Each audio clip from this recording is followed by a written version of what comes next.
Hello, everyone, and welcome to the last suit. We are going into discs. This is the end of the road and end of the line, everyone.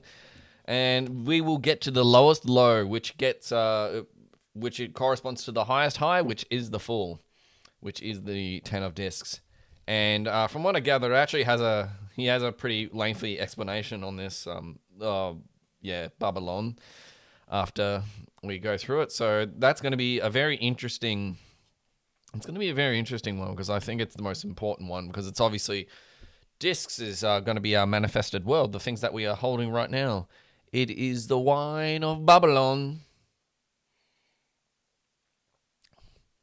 And when I think of this with wine in particular, it's fermented grapes, earth, it's fire, and it was sugars, earth again, transmuted into fire. The fact that sugar gets turned into fire, like an earthy substance, a carbohydrate, which is usually in crystal form, into alcohol, which is more viscous than water, and flammable, is really quite an intriguing process when you think about it. It shows you that the lowest low and some of the most crystal forms can be transmuted into something fiery, watery, and all other kind of things because it turned into something reasonably inert into something explosive. Because when you burn sugar, it just chars and that kind of thing. Anyway, without further ado, let's get into it. We are going to go into change, the two of discs. So it is Jupiter in Capricorn, the harmony of change, alternation of gain and loss, weakness and strength, ever-changing, occupation, wandering, discontented with any fixed condition of things. Now elated, then melancholy, industrious, yet unreliable, fortunate through prudence of management, yet sometimes unaccountably foolish, alternatively talkative and suspicious, kind, yet wavering and inconsistent, fortunate and journeying, argumentative. So that's sort of how it would be above the abyss. But at the same time, change, like I was just talking about in regards to like the swords in the previous video, like change is actually really important for stability. Like if the earth wasn't spinning, it would just scorch one side and it would be dead. If we didn't have expansion contraction, we wouldn't be alive. If we weren't breathing in and out constantly, we would be dead and all that other kind of thing. So... yeah. The number 2, Hokmah, here rules in the suit pertaining to Earth. It shows the type of energy appropriate to 2 in its most fixed form. According to the doctrine that change is the support of stability, the card is called Change. Its celestial rulers are Jupiter and Capricornus, and these symbols are most inharmonious, so that in practical matters, the good fortune of Jupiter is very limited. Their influence on the card is not great, yet Jupiter being himself the wheel, he emphasizes that idea.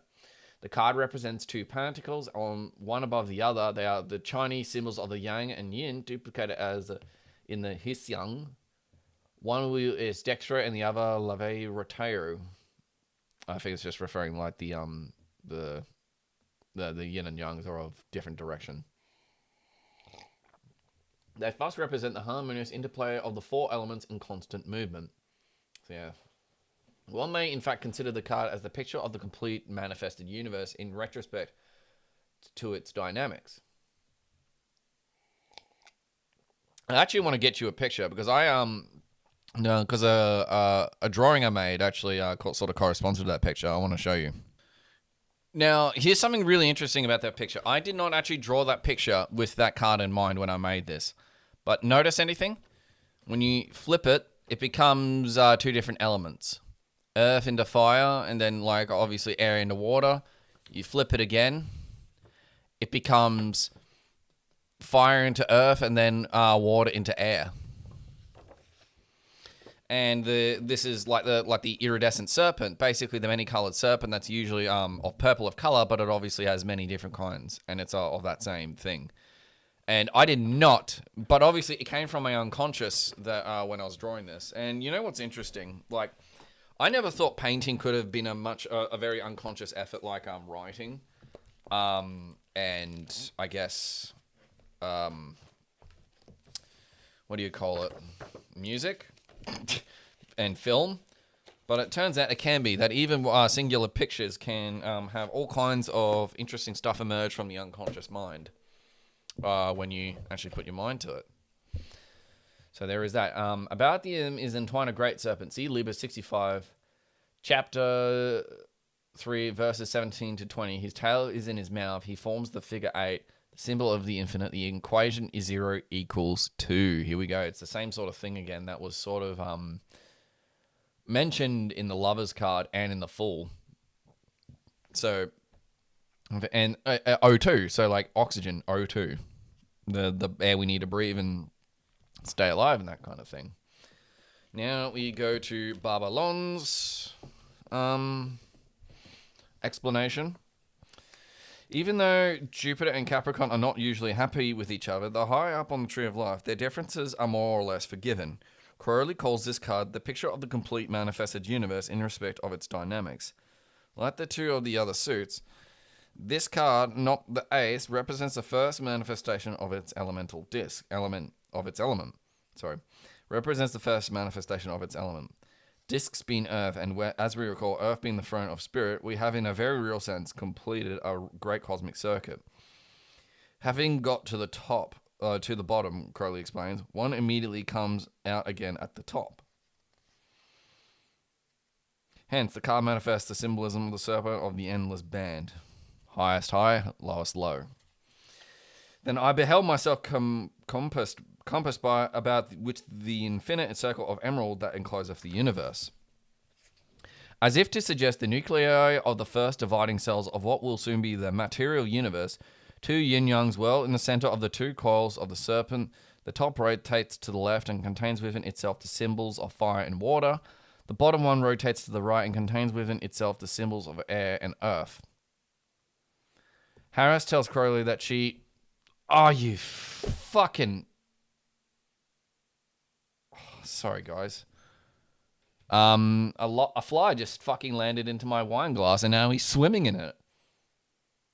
But I'm actually going to go contemplate this and I'll be right back because I think weird things don't happen for no reason. Be right back. And that was a pretty weird encounter, but we're back to it. So what we were saying is right to the right contains within its symbols the air and earth. Well, they're actually opposites in of themselves, I guess, because they sort of are next to each other. And the so like air is sort of like a mirror of the fire, I reckon, and earth is the mirror of the water. And but the opposites of fire is water, and then the opposite of air is earth. And if each of them contain each other, that means a very earthy person could be a very airy person, a very fiery person could be a very watery person. A very watery person could be a very fiery person. In some sense. I think that's what it's all about. Really, when it comes down to it, if you think about it. But now that we know that, let's continue. Harris tells Crowley that he pay particular attention to the colours. Number 2 discs is on the stocks. Is the serpent's eye to be red? It is a bit awkward that there are several colours introduced in the card which do not belong to Jupiter and Capricorn. I mean the 4 elements, colours, and they make inharmonious patches. Do you say anything about jewels on the serpent? I think you will like them. Alright. We now move to the 3 of discs. Over here. Everything in moderation in that corner. I think maybe that's a little bit weird because I was thinking about moderation and like the fly just decided to go drown in the cup. So maybe including that, maybe even the mystery, you need to really have that in moderation. Maybe that's one thing about it. Where are we? So 3 of discs works. Working and constructive force, building up, creation, erection, realization, increase of material things, gaining commercial transactions, rank, increase of substance, influence, cleverness in business, selfishness. Commencement of matters to be established later, narrowing prejudice, keening matters of gain, sometimes given to seek after impossibilities. Fuck,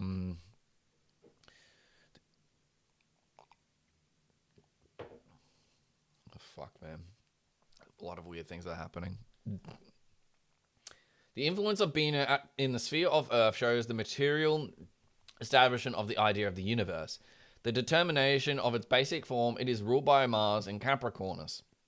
He is exalted in the sign, and therefore at his best. His energy is constructive, like that of the builder or engineer. The card represents a pyramid viewed from above the apex. The base is formed by 3 wheels: Mercury, Sulfur, and Salt. Sattvas, Rajas, and Tamas in the Hindu system. Aleph, Shin, and Mem, air, fire, and water, the 3 mother letters of the Hebrew alphabet. This pyramid is situated in the great sea of Bina in the night of time, but the sea is solidified, hence the colours of the back of granite are mottled, cold, thin, dark grey with pattern of indigo and green. The sides of the pyramid have a strong reddish tint, showing the influence of Mars. And I think you should also sort of keep in mind these wheels, that sort of like correspond to the chariot in a way. And if you look at that, that's basically a tetrahedron at the very top as well, even though it's a 3, but that's a tetrahedron because at the bottom would be the 4th side of it. And I think that's a pretty important thing to keep in mind. Because as you can see, like it sort of links down to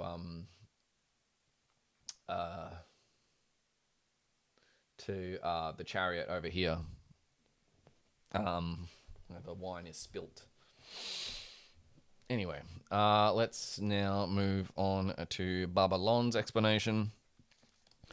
Although in the Book of Thoth, Crowley consistently refers to this card as work, the title that appears in Lady Harris's painting and consequently the published edition of the Thoth Tarot is works.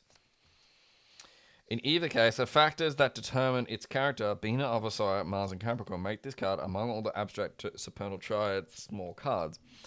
The most unabstract in a very real way, the 3 of Discs, is the material heart of the 3-stroke engine that drives the universe that we discuss in R210. Crowley calls it is the material establishment of the idea of the universe, the determination of its basic form.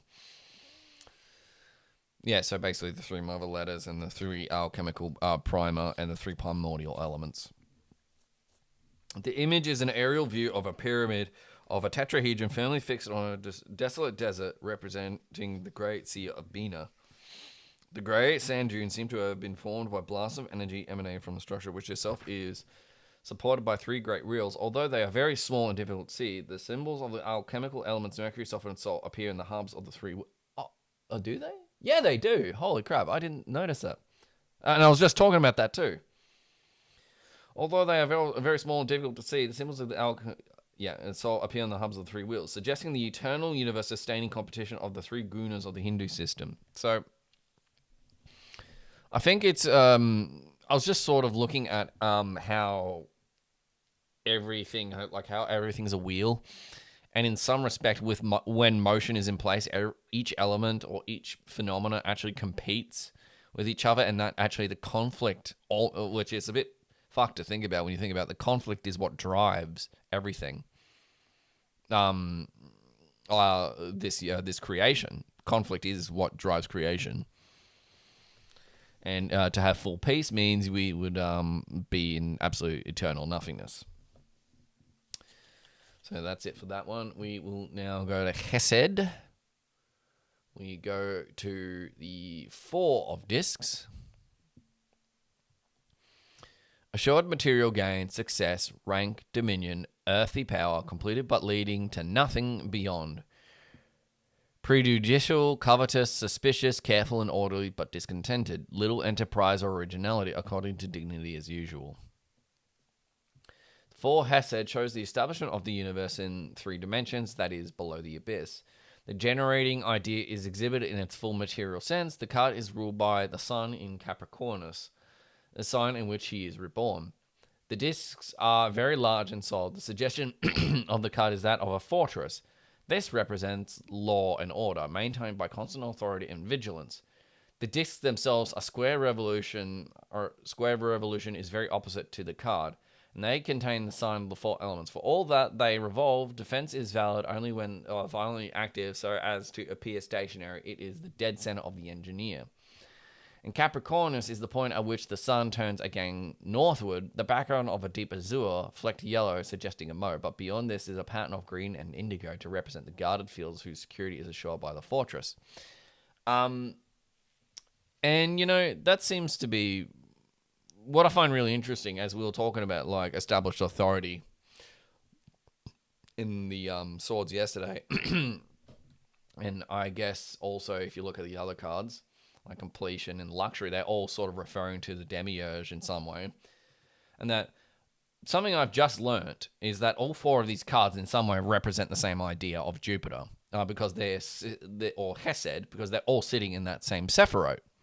So if you actually want to maybe understand what each of those planets represent, or sort of try to get an idea of what all of them are supposed to represent, maybe read the cards within them. So that is another thing I've learned today. In the I Ching, Sol in Capricornus is represented by the second hexagram, Quan, which is the female principle. Compare the English word queen, Anglo-Saxon quen, Old Mercurian queen, Cognate and Icelandic kvan, Gothic quens, woman. The Indo-Germanic type is hoini, and the Sanskrit word root gwen, note also quim, kum, and agnet words, meaning an enclosed valley, usually with water running through it. Womb, possibly a softened form. Interesting. So that's sort of like maybe referring to like the womb of woman and that kind of thing, and how it all sort of emerges from it. Compare also the innumerable words derived from the root gas, which imply an enclosed and fortified space. Case, castle, chest, cyst, chast, incest, and so on. Jesus Christ. Oh, man, Crowley. The primary radical in all this class of word is the guttural. Observe the Hebrew attributions: Gimel, the moon; Chef, Cancer, the house of the moon; Kaf, the wheel; Kof, the moon. The moon, which is 18. Gutter, the throat. Sounds so made suggests the other throat. One is the channel of respiration and nutrition, the other of reproduction. Wow. Actually, I did not think about that. Because, yeah, think about it. This one, like the mouth, it's for getting food in, but it's also for respiration to breathe air in. So air and earth. So I need it through earth, but through the other end, you eliminate urine, and that's also where reproduction happens, believe it or not. And some people use the one where you eliminate through the number twos for other forms of reproduction, if you get my drift. So that's actually a very interesting thing, and I never thought about that before. So maybe consider like the I guess the correspondence between the throat and I guess your cock and your anus. So oh dear. That's an interesting thing to think about. Anyway, let's go into the Fortress of Babylon's explanation of it. This card is well named. It is Sol in Capricorn, and the ancients of the greatest display of celestial power occurred each year when the sun entered Capricorn and conquered death by reversing itself or plunged into darkness. In the Book of Thoth, Crowley describes how Hesed shows the establishment of the universe in 3 dimensions. That is, below the abyss. In the Rite of Saturn, he calls the fortress that is upon the frontier of the abyss. This is a perfect description of the Four of Discs. To properly view this card, we must imagine ourselves hovering hundreds of feet above a 4-square walled citadel surrounded by a wide moat. We are approaching from the bottom of the card and are not yet above dead center. 4 tall watchtowers crowned with battlements display the symbols and elements right from the corners and tower far above the walls. The main entrance for the fortress is seen at the bottom of the card. Yes. A fortified bridge crossed the moat. From this angle, we can only see one other entrance, a tiny opening that does not lead to a bridge in the opposite wall. Similar openings may exist in the wall on the right and left, but from our aerial position, it is impossible to tell. However, we are tantalized by what appears to be roads leading up to the moat from the 3 other quarters, possibly an indication of other openings. The imagery of this card certainly leaves us with many mysteries unsolved. And, you know, I think it's possible that Crowley has, like, deliberately made it quite a mystery with the discs, because that is, like, the manifestation of everything that we know. Have it done, if I will be done on earth as it is in heaven. Okay, now we go into the next one. So maybe definitely look into, like, the discs, because they're probably going to be the more important ones out of all the other 3 suits. Worry. Not good. It's not a good card to have.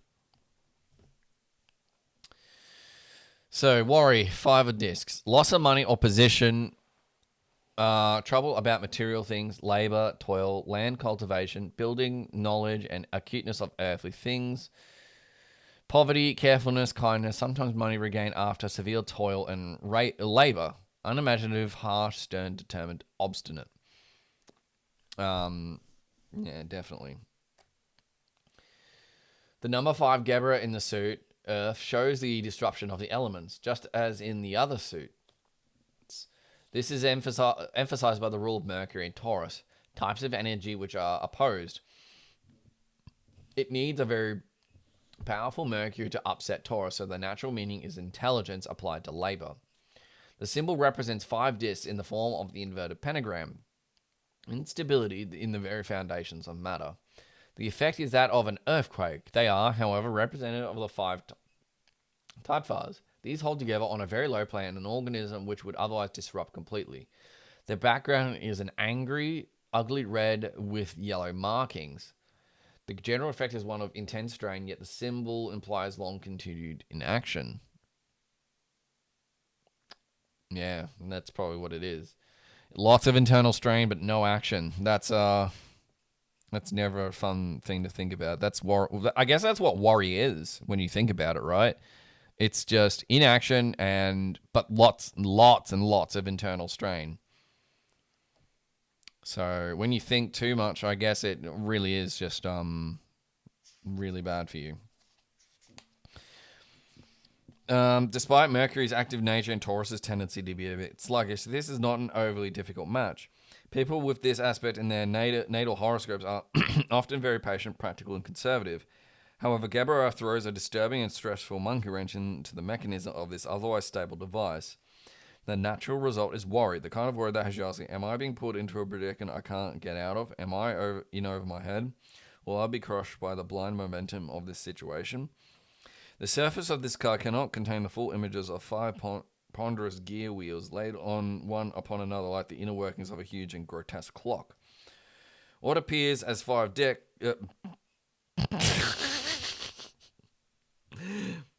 not dicks, discs, okay? What appears as 5 dicks. Sorry, guys. What appears as 5 discs in this end of the card are actually only the hubs of these massive wheels. The 5 hubs are arranged as an inverse pentagram, each containing one of the 5 Hindu tattva symbols of the elements: red triangle of fire, silver, crescent of water, blue circle of air, yellow square of earth, and the black egg of spirit. If we look closely, we see that the black egg of spirit is upon the downward point of the pentagram. It is clear that the 5 discs is pointing to the more nasty meaning of the inverse pentagram, of the triumph of matter over spirit. So I think that's always that's what we never want. We don't want matter to triumph over spirit, I guess, if you're the right-hand path sort of person. But if you're left-hand path, I guess you don't really want spirit to triumph over matter for whatever fucking reason. And when I mean left-hand path versus right-hand path, I mean letting yourself sort of being ripped to pieces, like not being able to go across the abyss, and I guess in a sense holding on to your old false identity and that kind of thing. That's black magic in of itself. But then there's left-hand path, with like Tantra, with how the Hindu Agori sort of do it. Like, there's different flavors of left-hand path that I think it gets way too confused and screwy. I prefer to just stick to but because since what's left hand path magic and right hand path magic is so screwy, I've sort of decided that left hand path and right hand path are simply this. Right hand path, you're willing to let go, cross the abyss, and actually be reborn into your true self and evolve past this life and also into the future. Left hand path is where you choose not to do that and you use whatever knowledge you have attained to accrue more earthly possessions or that kind of thing, and to essentially only be interested in what this earth has to offer you rather than what's maybe in heaven.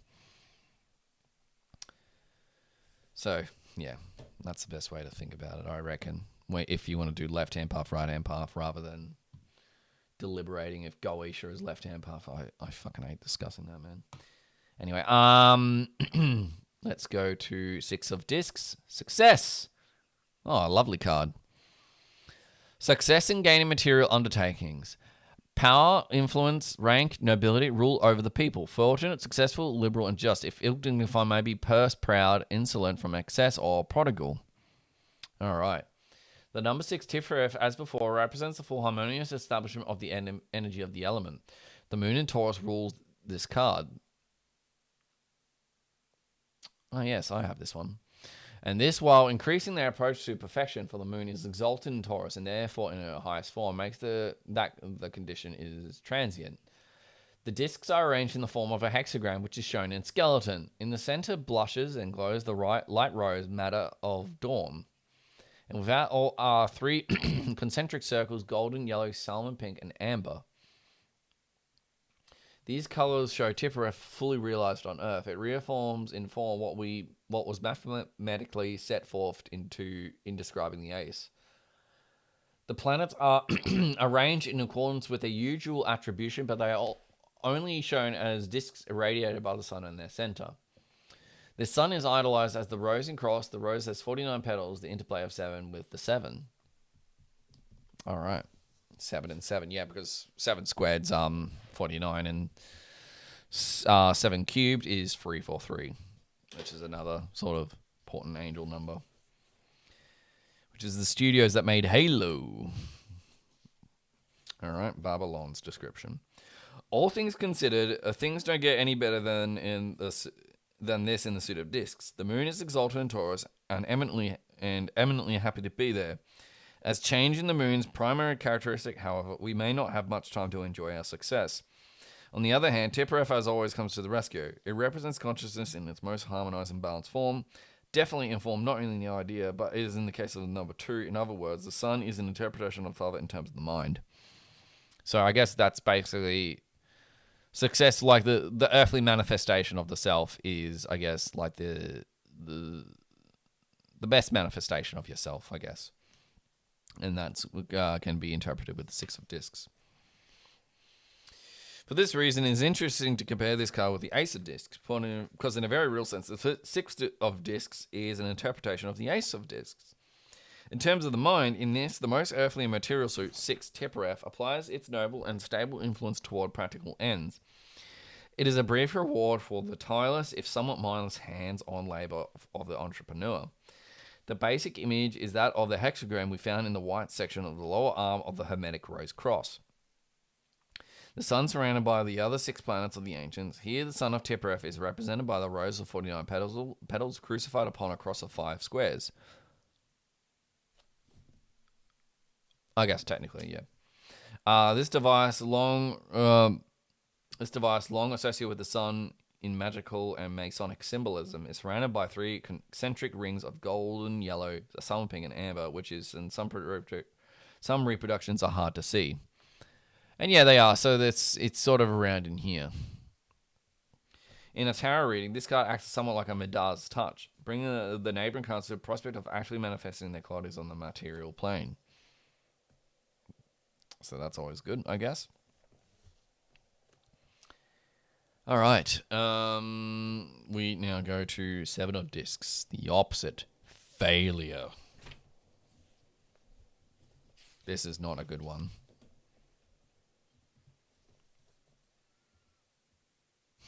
Okay, failure. Not a cool card. Not cool, buddy. Promises of success unfulfilled, strewn as it were by the fact that the rosebuds do not come to anything. Loss of apparently promising fortune, hopes deceived and crushed, disappointment, misery, slavery, necessity, and baseness, a cultivator of the land and yet a loser thereby. Sometimes it denotes slight and isolated gains with no fruits resulting therefrom, and of no further account, though seeming to promise well.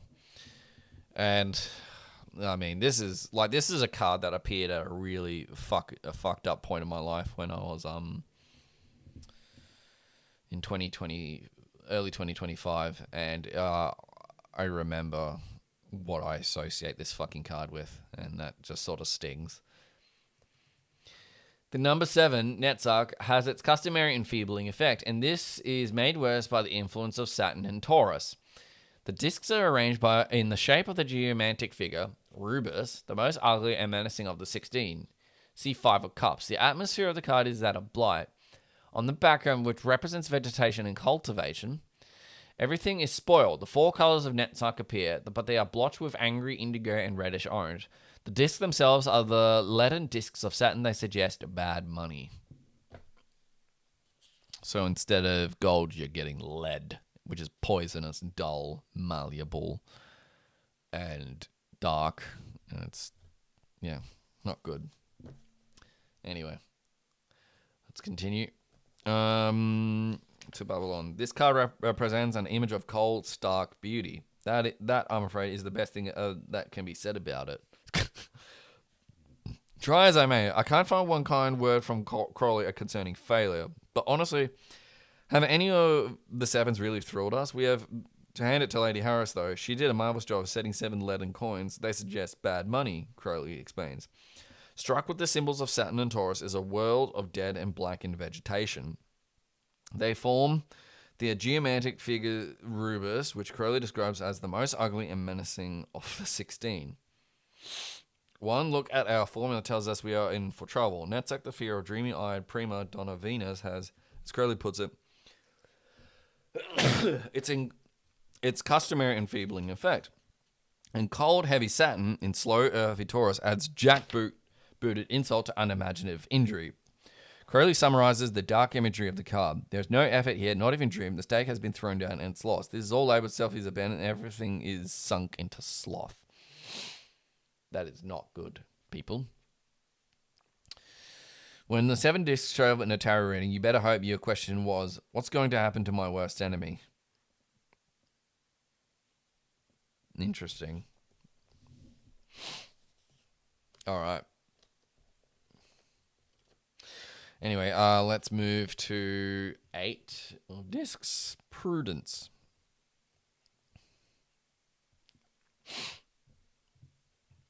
Right here, there's a few discs with that. All right. Over careful in small things at the expense of great, pennywise and pound foolish. Gain of ready money in small sums means avaricious, industrious, cultivation of land, hoarding, lacking in enterprise. The number 8, Hod, is very helpful in this card because it represents Mercury in his most spiritual aspect. And he both rules and is exalted in the sign of Virgo, which belongs to the deacon and is governed by the sun. It signifies intelligence lovingly applied to material matters, especially those of the agriculturalist, the artificer, and the engineer. One might suggest that this card makes the turn of the tide. The 7 of discs is one in sense the fullest possible establishment of the matter compared to R2 15, the lowest fallen and therefore the highest exalted. These last 3 cards seem to prepare the explosive which will renew the whole cycle. Note that Virgo is Yod, the secret seed of life, and also the Virgin, Earth awaiting the phallic plow. The interest of this card is the interest of the common people. The rulership of the sun in Virgo suggests also birth. The discs are arranged in the form of the geomantic figure Populus. These discs may be represented the flowers or fruit of a great tree, its solid roots in fertile land. In the I King, Sol in Virgo represents the 33rd hexagram. Thun, big air, means retiring. And the commentary indicates how best to make use of that maneuver. This is congruous enough with the essence of Virgo, the secret withdrawing of energy into the fallow earth. Populus, moreover, is the moon retiring from the manifestation to a conjunction with the sun. All right.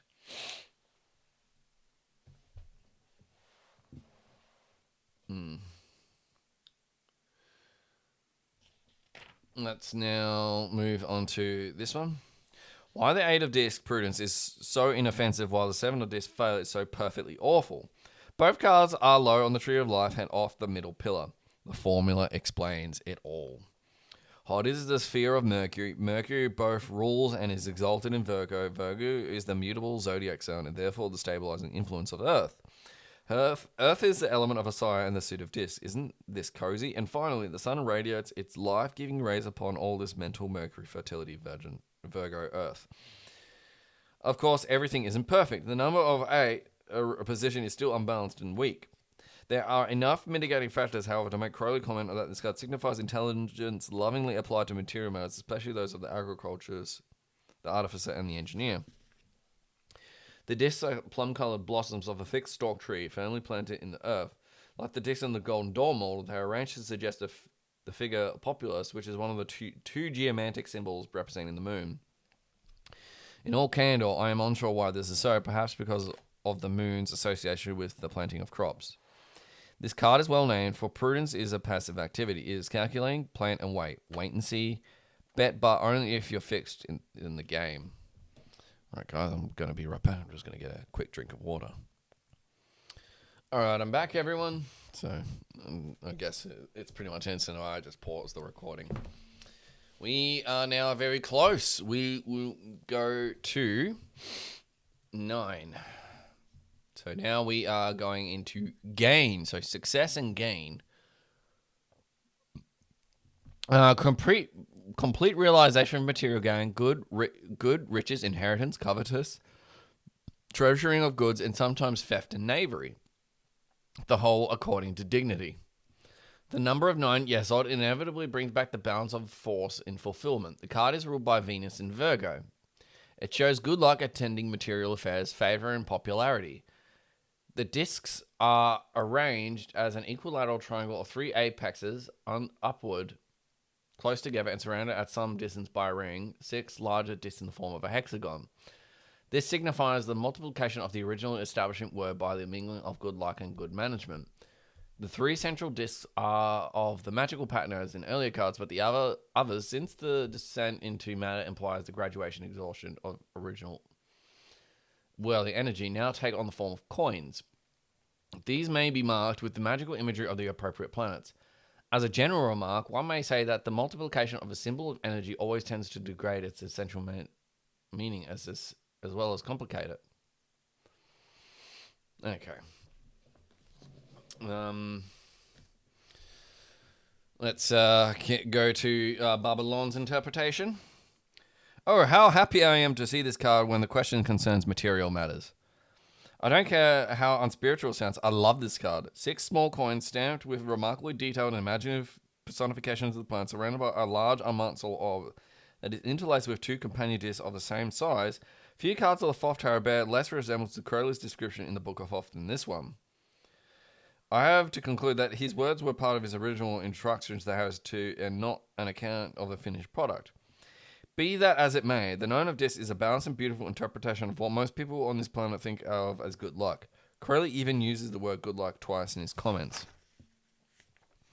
This card is ruled by Venus in Virgo. It shows good luck attaining material affairs, favor, and popularity, the mingling of good luck and good management. Yesod of Asai is such a low position in the lowest of the 4 Kabbalistic worlds that its lowness is actually an asset. We are talking big-time payoff on the material plane. We are blissfully insensitive to concerning and anxiety that plagued us through the cards of the other suits. The suit of disc, Crowley observes, is much too dull to care. It reckons upon its winnings and does not worry its head about where everything is won or when all is won. That's a pretty lovely description, I guess. Okay, now we are going to go over to the very last one. Very last one. It is 10 of discs, wealth. It is the very, very last one, and it apparently has a lot of meaning in it. So yeah, it's a bit bigger here, and over here, it's got the most pages to it. So, what actually comes after? Method of, okay, that's just divination. Okay.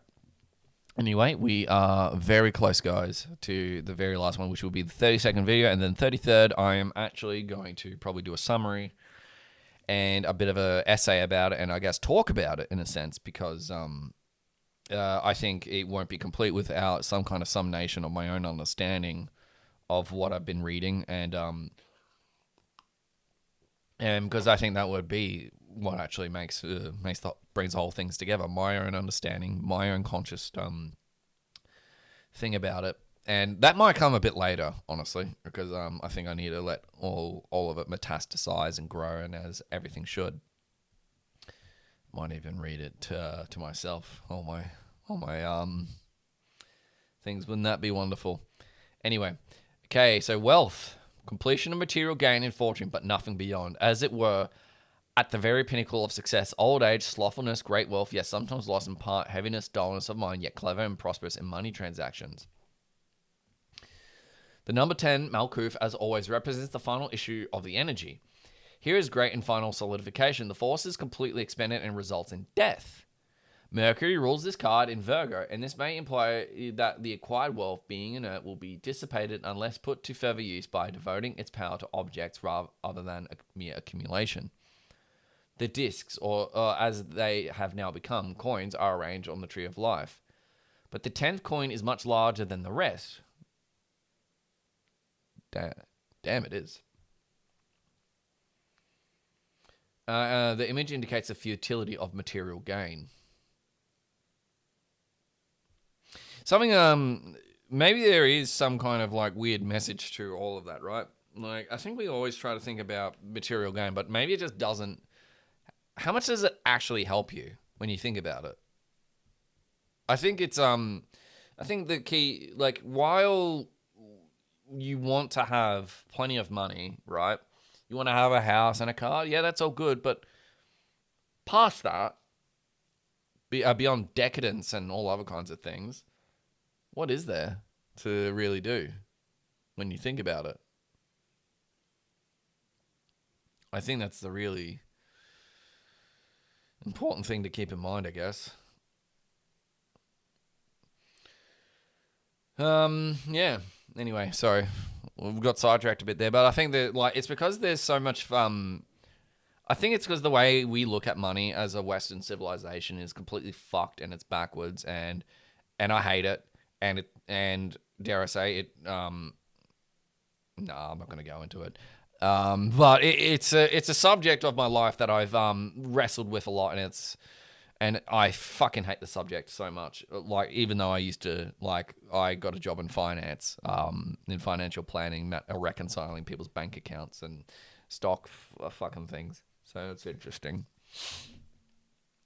These discs are inscribed with various symbols of mercurial character, except that the coin in the place of Hod, Mercury, on the tree is marked with the cipher of the sun. This indicates that... Yeah, it is too. This indicates the only possibility of issue from the impasse produced by the exhaustion of all the elemental forces. At the end of matter must be complete stagnation.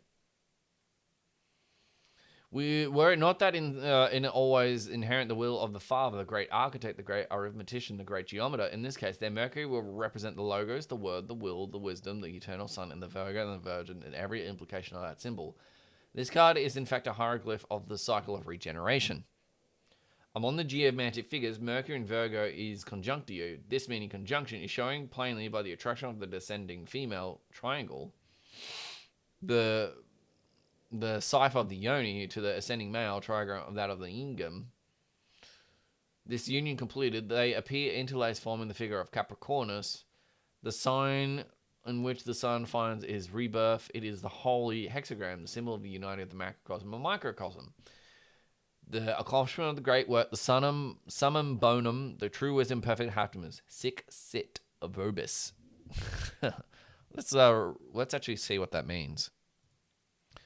And there you have it. It means, so be it unto you, or thus let it be you. You God, all like human with examples, you gods of light. Thus do ye bees, for others makes honey. There's a lot of interpretations of that, it seems. Anyway, Yep. Now that we've gone through that, we will now do Babylon's interpretation, which is the longest explanation in the book out of any of the small cards. So obviously it's quite important. All right, let's get into it. The Ten of Discs represents the climax of the descent of matter and is the signal for the reintegration of spirit by spirit. Crowley calls this card a hieroglyph of the cycle of regeneration. It is, after all, the last tarot card. It represents the lower sphere, Malkuth Earth, on the lowest Kabbalistic world, aside the material plane. The tens of the other suits have somewhere to go. They simply cooperate with gravity and degenerate into the next lower suit. For the Ten of Discs, there is no place to descend, no place to grow, no place to go. Think about that. If you just descend, eventually you're not going to go anywhere else. The Ten of Discs is forced to do something that no other small card is called upon to do. From its position at the bottom of the cosmos, it has somehow to form a link with the secret of creation, then actually reincarnate fresh and new at the very top of the tarot cycle. In other words, it must regenerate the world. That's some trick, and it's going to take the biggest trickster in the universe to help pull it off. But let's first take a look at the card. Lady Harris's interpretation is almost comically poignant. A tree of life made entirely of massive and heavy coins. Its Malkuth bulging at the bottom of as if the forces and energies of all the tarot cards, all the Sephiroth and paths, all the Kabbalistic worlds have settled into it, like the tarred sediment of the entire universe, for lack of a more gentile illusion. This card is the portrait of cosmic constipation. When he means constipation like this, because like there is a certain point where like money doesn't actually cause anything anymore. Like it doesn't get you anything anywhere, mentally or spiritually or anything like that. There comes a point where it actually can't do anything else. All you do is you're just constipating yourself. And you can attribute, and like this is the thing, man. I think like the way we chase money is a little bit sad because like we keep thinking, oh, accumulate wealth, but like people are still weirdly emotionally constipated. They're still chasing after things that aren't making them happy. And like when we dedicate our whole lives just chasing after wealth, because and look, here's the thing. I've already tried that, and I only tried it for a small amount. Like, as I tell you what, when I finally got a job that was super easy and paid me quite handsomely and had a car, like the job was great and still is. But I noticed like 4 or 5 years ago when I got it that I just wasn't happy. I still wasn't happy in my own life, and I couldn't figure out why. It was really confusing. Because wealth only does so much. And thankfully for me, it didn't actually take much for me to come to that realization to go, oh, wealth isn't going to fucking fix shit. Thank God for that. Because I think one of the best blessings I've ever had is, like I started with almost no money, and I've always been pretty low on money, like my whole life. So just to have just a good sustenance to show me like that will be enough, and then finally get it when I do, and then I realize, oh, interesting. And I think on some level, getting more money is not going to fucking help you, man. Like, it just won't. And so I don't see the point in really completing for that much wealth. I just want to be able to earn money off what I'm doing, off, obviously have my own house fully paid off and not fucking paying some goddamn realtor or some shithead who has like 10 properties. I hope the fucking property market crashes here, honestly. Anyway, enough of that. I tend to digress a little bit because everything's connected, right? So, but yeah. Okay, so yeah, for lack of a more gentle illusion, this card is the portrait of cosmic constipation. A magical laxative will need to be administered to prevent this stagnant wealth of energy. Magical laxative. Experience and matter from putrefying and poisoning the body. Is there a doctor in the house? Yes, the best doctor in the universe, the god of physicians and magicians, the god whose tradition invented the tarot, Thoth, Hermes, Mercury. And I think that's... And if you actually look at the way Mercury works, it actually dissolves stuff and it actually burns away impurities to reach gold. So there's actually a part of it. And Mercury is an amalgam. It it actually can work as something to make alloys with certain metals and that kind of thing. and it's fluid. That's another really important thing. Anyway, this is perfect. For a job like this, his credentials are amazing. First of all, as Mercury the Magus, he knows his way around the supernal triad. Remember that the path of Mercury is above the abyss and joins Keter Bina. As Hermes, he descends to the lower region of the land of the dead and returns to Olympus with Persephone to regenerate the cycle of the seasons. If he could do that, jump-starting the Ten of Discs is going to be a piece of cake. His greatest credential is that he is Thoth, the inventor and sustainer of the entire tarot universe. That is probably a really big thing to think about. Because if he's the inventor and sustainer of the whole universe, in a sense, then that would actually have to mean that that mediation between heaven and earth is already in us with the breath and that kind of thing. And since I'm a very mercurial sort of spirit, I would say it's perfect to hear that about myself, actually, because everything is it's just Mercury for me. As if to attract Mercury's attention so that they may perform this most necessary magic, Harris painted this card as a veritable invocation of Mercury. All the Sephiroth are but one bear an image or word sacred to Mercury. Keter. We find the most common symbol of the planet Mercury. Hokma, the symbol of Mercury as the Magus. Note that the right angle is positioned on the gesture of Bina. Bina, the symbol of alchemical Mercury. Hesed, the letter Pa, the Enochian equivalent of the letter B. Harris associated this with the Hebrew letter Beth, with the sign of Mercury. Gabra, the Hebrew letter Beth.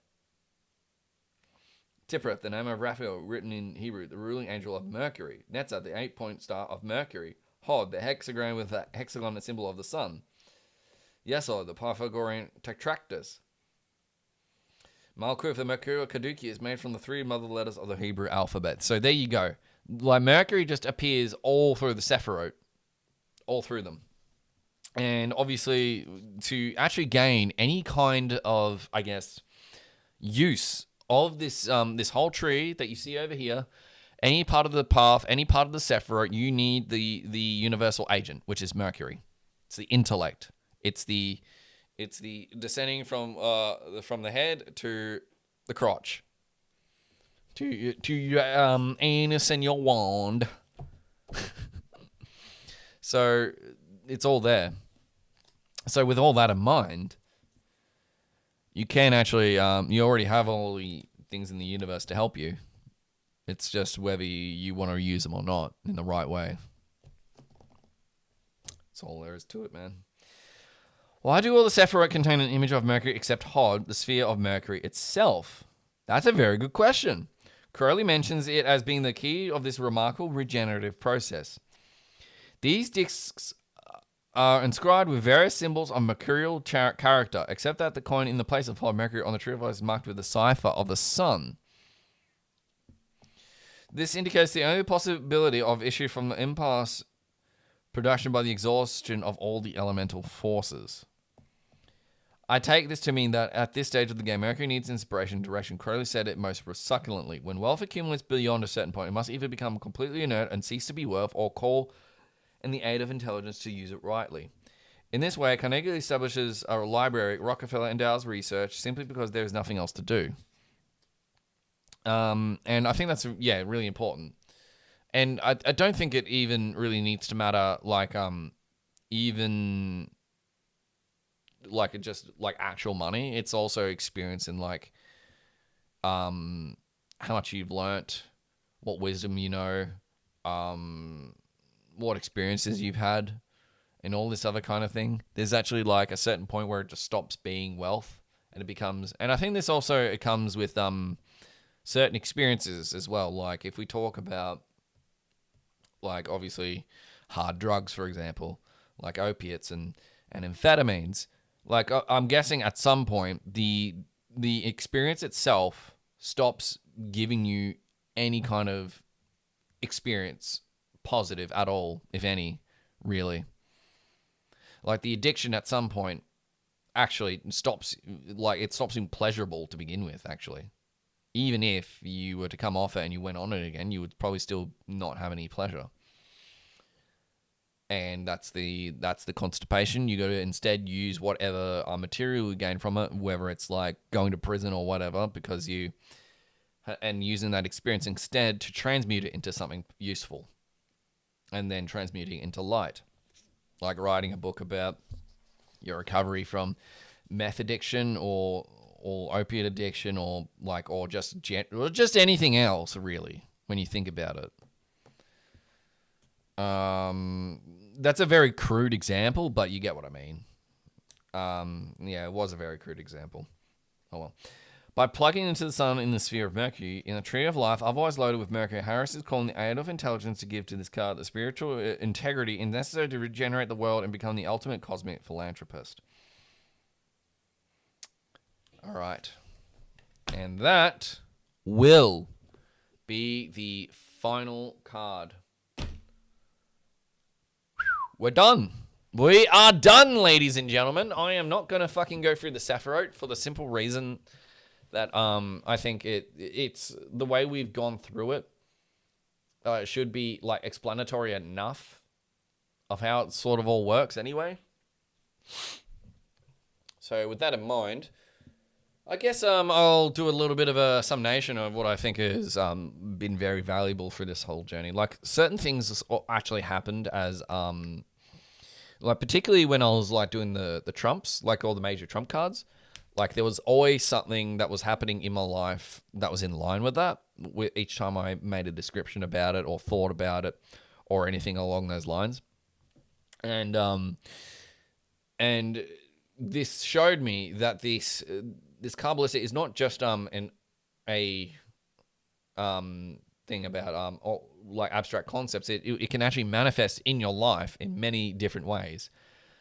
Like, there's the devil that manifests in your life. There's the star in some way that manifests in your life. There's the emperor, the high priestess, the fool. All of these archetypal patterns and major trumps, or even the small cards, or the court cards, which actually also manifest as like certain personality archetypes, will all come into your life in some way. And I think that is a really powerful tool when you think about it, because if everything's one giant pattern and fractal sort of tapestry, then you can actually link everything inside the Kabbalah and the Tarot to everything in your life personally, as above, so below. Anyway, a few of the closing notes. Would I do this again? I will probably do it again in 11 years. I think that's the only appropriate response, because at that time it would be, what year would it be? It would be 2037. So reduce that, it becomes 12. And by that time I probably already have a much better understanding, but this was just more my popping my cherry, understanding more about myself. And because I also wanted to share a lot of this stuff, because one thing that really bothered me about the whole thing when I looked at like tarot explanations, it's all dumb parlor shit. Like there's not a single YouTube video that I found that actually goes into the tarot as deep as I do. Doesn't read from a book or anything. It's like, oh, this card means there's going to be love coming your way, or some of the no. When you personally yourself look at the tarot, you need to understand how it applies to you. Like, I'm not exactly against, I think it's wrong when I say, oh, divination's bullshit. I'm not exactly against divination, but I am against other people divining for others. For the simple reason that when you hand the medium of divination over to someone else, what you're doing is you are essentially creating weird middleman who's interpreting for you through his own experience, his own lens, his own understanding of the symbolism, his everything. And then he's sending it back to you, and then you're reprocessing it through your own understanding of the symbolism, your own understanding of your life, your own understanding of yourself. And it's actually a very dangerous and corrupting sort of thing. And I fucking hate it when people like I don't know why you would. So like, if you want to do divination, learn it yourself. It's not hard, okay? And I would highly encourage everyone to learn divination themselves. And I think that's the best way to learn it, doing it yourself. Paying some other dickhead to fucking, $200 for a fucking reading session for an hour? Like, you may as well go put that on a fucking psychologist or something more useful, man. So I'm quite against that. Like, I mean, I don't. Yeah. It might be hypocritical if I start doing it, though, now that I mentioned it. So, but I mean, I don't want to be one of those people, man. I want to be one of those people like Illuminostic or he's got a Substack and he's sort of helped me for most of my year and most of my integration journey. I want to be like him, who actually offers me advice on entheogens and also on like my own psychology and the occult and music and all other kinds of things. That's what I want to be for other people if I'm to actually earn any money from doing what I'm doing. Fuck doing tarot divination. Like, seriously, man. I'm not going to discourage people from doing it themselves, though. That's a different story. Completely different story. But don't fucking pay people. I'm sort of against that. Anyway, thank you so much for tuning in, guys. This was a real journey, and I'm definitely going to like put out a little bit of a... like, I guess an article or a journal or a thesis or essay later on this whole experience. But first, I'm just going to let it settle, let it coagulate, let it all sort of sink in and bring in my understanding, and then I am going to make the 33rd video. And this makes it the 32nd. Anyway, guys, thank you so much for joining me in on this video. Thank you for joining in on the very last one for this tarot deep dive. I am yours truly, Baphomet, and thank you so much. I will see you next time. Remember, every man and woman is responsible for their own redemption and salvation. Bye.